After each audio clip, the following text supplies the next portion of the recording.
As-tu déjà vu un concombre de mer allongé sur un lit de sable et pensé qu'il ressemblait à un blob? Ces créatures peuvent sembler molles et sans défense, mais elles ont en fait des stratégies fascinantes pour se protéger. Les biologistes ont découvert des composés chimiques qui permettent aux concombres de mer de se protéger des prédateurs et même de leurs propres toxines. Et devine quoi? Ces composés pourraient être utiles à la santé humaine.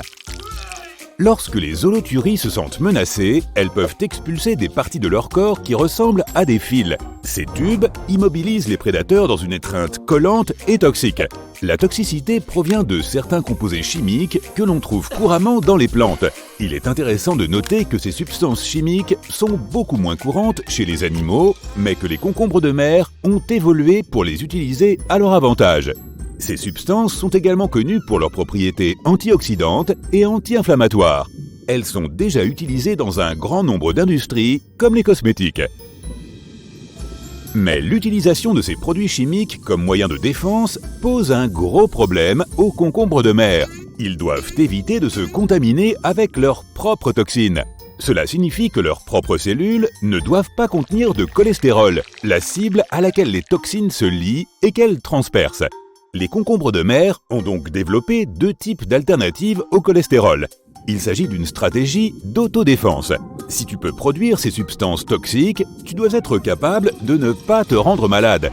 Aussi intelligent et mignon soit-il, tu sais maintenant qu'il ne faut pas toucher un concombre de mer si tu en rencontres un par hasard à la plage.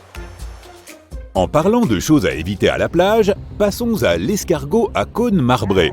Une créature si unique et si dangereuse qu'elle te fera tourner la tête. Cet escargot est un véritable voyageur du monde. On le trouve depuis la pointe sud de l'Inde jusqu'à Okinawa au Japon et au sud-est de la Nouvelle-Calédonie et des Samoa. C'est une aire de répartition impressionnante. Et ce n'est pas seulement l'endroit où on le trouve qui est intéressant, c'est aussi la façon dont il chasse. Cet escargot est peut-être petit, mais c'est un prédateur féroce. Il adore dévorer les autres escargots et parfois même ses propres congénères. Lorsqu'il a faim, il sort sa longue dent blanche et lance un harpon chargé de poison sur sa proie. Et si cela ne suffit pas, il attaquera sa proie plusieurs fois, juste pour être sûr. Quelle détermination, n'est-ce pas? Une fois que le harpon a atteint sa cible, la proie est immobilisée et ses muscles commencent à se détendre de façon irréversible. Lorsque la proie est sans défense, l'escargot peut commencer à la dévorer. Où peut-on trouver cette redoutable créature, me diras-tu? On la trouve dans les eaux peu profondes, généralement sur les plateformes des récifs coralliens ou les pinacles des lagons, ainsi que dans le sable, sous les rochers ou parmi les herbes marines. Fais attention où tu mets les pieds la prochaine fois que tu vas te baigner, c'est tout dire. Le bon côté des choses, c'est que le venin de cet escargot est en train d'être développé comme traitement potentiel de la douleur.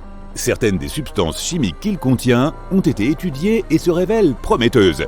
Qui aurait cru que ce prédateur inhabituel pouvait aussi avoir un côté plus doux? La prochaine sur notre liste de créatures à éviter est un petit poisson appelé poisson-pierre. Tu penses peut-être qu'il s'agit d'une jolie petite pierre de compagnie, mais laisse-moi te dire qu'il ne faut pas s'y tromper. En fait, c'est le poisson le plus venimeux de tout l'océan. Ces poissons sont des maîtres du déguisement, se fondant dans leur environnement sur les fonds rocheux ou vaseux des habitats marins de la région Indo-Pacifique. Ce sont de véritables ninjas des mers qui attendent patiemment que leur proie passe à proximité avant de l'attaquer et de l'avaler tout entière. Mais le problème, c'est que l'on peut facilement passer à côté d'un poisson-pierre sans même se rendre compte de sa présence. Je sais ce que tu penses, je ne veux pas marcher accidentellement sur un poisson-pierre. Et crois-moi, tu ne le veux vraiment pas. Ces poissons ont beaucoup d'épines sur le dos et ils libèrent du venin lorsqu'on leur marche dessus. Aïe! Ce venin peut provoquer de terribles douleurs, des gonflements et des lésions tissulaires. Ce n'est pas vraiment une bonne journée à la plage, si tu veux mon avis. Mais ne t'inquiète pas, le poisson-pierre n'est pas là pour t'attraper. Il utilise ses épines à des fins défensives et non offensives. Tant que tu ne le déranges pas et que tu ne marches pas dessus, tout devrait bien se passer. Fais simplement attention à l'endroit où tu poses tes pieds et investis peut-être dans des chaussures d'eau. Et si tu te fais piquer, consulte immédiatement un spécialiste. Il est préférable de toujours regarder où tu marches, de traîner les pieds sur le fond pour éviter de marcher directement sur le poisson et de porter des chaussures d'eau si tu te trouves dans une zone susceptible d'abriter des poissons-pierres. As-tu déjà eu le plaisir de rencontrer un poisson-lion de près? Ce sont des créatures magnifiques, avec toutes leurs couleurs et leurs nageoires qui ressemblent à des ailes et à des accessoires. Il est facile d'être fasciné par leur élégance. Mais ne te laisse pas tromper par leur apparence éblouissante. Il ne faut pas se moquer d'eux. En fait, c'est l'un des poissons les plus dangereux de l'océan. En cas de piqûre, tu ressentiras une vive douleur, voire des réactions allergiques. Le poisson-lion injecte son venin par ses nageoires dorsales et pelviennes aiguisées. Ils ne sont pas agressifs et ne te piqueront pas à l'improviste, mais ils se défendront s'ils sont provoqués ou attrapés.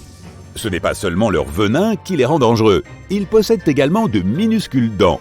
Mais au lieu de les utiliser pour mordre les prédateurs, ils ont quelque chose d'encore plus dangereux, leurs nageoires. Le poisson-lion utilise ses nageoires en forme de colonne vertébrale pour repousser les prédateurs, et malheureusement, les humains en font partie. Ainsi, même s'il est tentant de s'approcher de ce poisson pour lui dire bonjour, il faut se méfier de ses épines acérées. Mais voilà, le poisson-lion peut être mangé. Certains disent qu'ils sont même délicieux. Et comme ils constituent une menace pour les écosystèmes des récifs, leur consommation est encouragée. Il suffit de veiller à retirer d'abord les épines venimeuses. Si tu fais de la plongée avec masque et tuba, ou si tu nages près des coraux dans l'océan Atlantique ou Pacifique, tu rencontreras peut-être ces poissons étonnants. Garde une distance raisonnable entre toi et le poisson-lion. Et il ne se sentira pas menacé ou effrayé au point de te piquer pour se défendre. Les oursins peuvent également causer des problèmes si tu tombes dessus. Ne t'inquiète pas, ils ne sauteront pas du récif et ne te lanceront pas des épines. Ils ne sont pas du tout agressifs. Ces créatures sont partout, des rivages rocheux aux récifs coralliens, et sont très répandues dans presque toutes les étendues d'eau salée, y compris dans tous les océans du monde. Il n'est donc pas surprenant que les blessures causées par les oursins soient également assez fréquentes. Mais bon, les accidents arrivent, surtout lorsque nous sommes distraits par une jolie petite tortue ou trop excités à l'idée d'explorer un nouveau site de plongée. Parlons maintenant de leur mécanisme de défense. Ces petites bêtes ont deux moyens de se défendre, leurs épines et ces minuscules structures en forme de mâchoire qui peuvent injecter une substance douloureuse. Certaines espèces possèdent de longues épines acérées qui peuvent facilement percer une combinaison de plongée épaisse et se loger profondément dans ta peau. Aïe aïe aïe! Mais ne t'inquiète pas, éviter les oursins n'est pas sorcier. Essaie simplement de rester conscient de ce qui t'entoure, de faire attention aux épines qui dépassent dans le sable et de contrôler ta flottabilité. Cela t'aidera à rester à quelques mètres au moins des coraux qui peuvent cacher des oursins dans leurs crevasses. Et si une entrée sur le rivage présente de nombreux oursins, choisis un autre site de plongée. Ce n'est pas grave.